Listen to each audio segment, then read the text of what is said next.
आपको ये लगता है कि ये जो हमने परिवारवाद का जिक्र किया, भ्रष्टाचार, ये जो सारी चीजें हैं, आज के जो डेट के युवा हैं, इन सब चीजों से ही वो खिन खा जाते हैं और उनका पॉलिटिक्स में फिर इंटरेस्ट नहीं होता? किसी भी चीज को आप लंबे समय से अगर करते रहेंगे तो वो चीज एक सिद्धांत से बन जाती है। अब मैंने क्या कहा, आप सर्वे करा लीजिए, किसी भी युवा से आप पूछिए तो सीधा शब्द में कहता है कि मेरा कोई इंटरेस्ट नहीं पॉलिटिक्स में। बिल्कुल सही बात है। वो क्यों नहीं है नहीं बता पाएगा, लेकिन नहीं है ये जरूर बता देगा, क्योंकि इस चीज को इतने गलत तरीके से बनाया गया है कि हम उस चीज को मान चुके हैं कि राजनीति का मतलब क्या होता है, कि उसमें गलत लोग ही जाते हैं।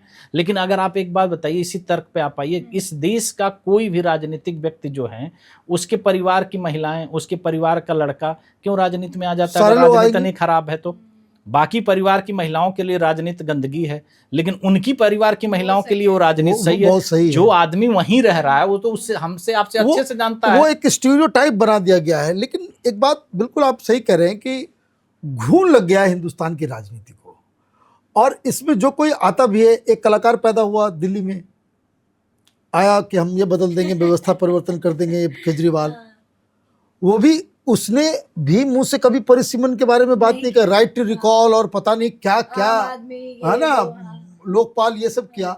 लेकिन ये जो मेन प्रॉब्लम है उसके बारे में बातचीत उसने नहीं की। दरअसल क्या मैंने क्या कहा कि सब लोग एक ही चक्की के, बिल्कुल, सिर्फ आम आदमी पार्टी नहीं, कोई भी पार्टियां बात नहीं कर रही हैं। नहीं, इसके पीछे का मैंने क्या कहा कि जब आप किसी चीज में देखें, लीडरशिप क्या होती है, लीडरशिप ये नहीं होती कि आप किसी पर राज करते हैं। लीडर का काम होता है कि नेतृत्व पैदा करना। मेरे लिए अगर जयप्रकाश नारायण की आप बात करेंगे तो मैं वो मानता हूं कि जयप्रकाश नारायण ने उस उम्र में इस देश में बहुत सारे नेताओं को पैदा कर दिया, और जो आज के डेट में भारत की राजनीति में उनका बहुत बड़ा बोलबाला है। ऐसा नहीं है जयप्रकाश नारायण जी न देश के प्रधानमंत्री रहे न कोई बहुत ऐसी चीज पे रहे, लेकिन उन्होंने नेतृत्व पैदा किया।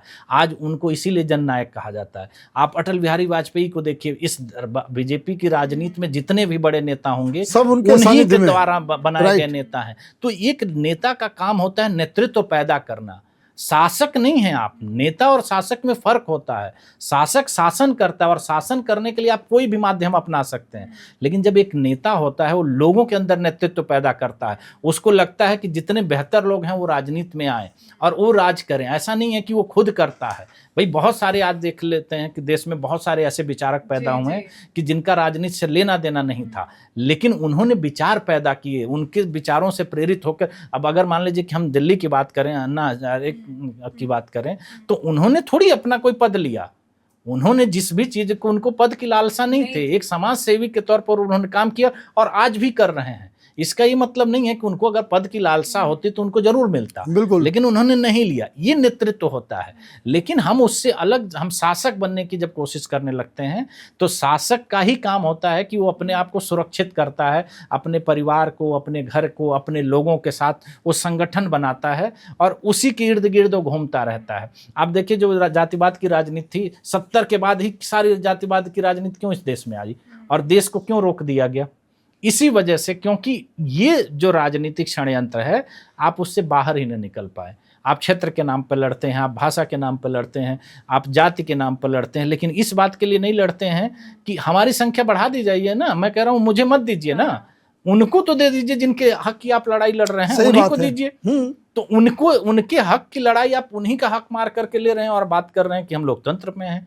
आज आप बताइए, एक वोट की लड़ाई चल रही है ना भाई। एक वोट कटने पर राजनीतिक दल पिछले 3 महीने से इस बात का है कि किसी भी व्यक्ति का वोट नहीं कटना चाहिए, और आज 3 गुना सीटों को हम लोग मार करके बैठे हैं। विधानसभाओं की बात करी जाए या लोकसभा की बात करी जाए तो 3 गुना सीटें होती, उस पर हम बात नहीं कर रहे हैं। एक वोटर की हम बात की लड़ाई लड़ रहे हैं, क्योंकि हमको जनता को दिखाना है कि हम आपके लिए कुछ कर रहे हैं। ये दिखावे की राजनीति है। अगर वास्तविक राजनीति होती तो परिसीमन कभी बंद नहीं होता। तो आज आप देखते हैं कि ये देश अलग तरीके का देश दिखता, क्योंकि जो लोग उस समय राजनीति में आते वो देश के लिए काम कर रहे होते, और जब देश के लिए काम करते तो देश आगे बढ़ता। वैसे भी ये जो लॉजिक जो है कि भाई पूरे देश भर में कितने राज्य को छोटा छोटा किया गया, क्यों? क्योंकि वो गवर्नेंस के लिए वो ज़्यादा बेहतर होता है कि छोटे राज्य जो है वो वेल गवर्नड होते हैं।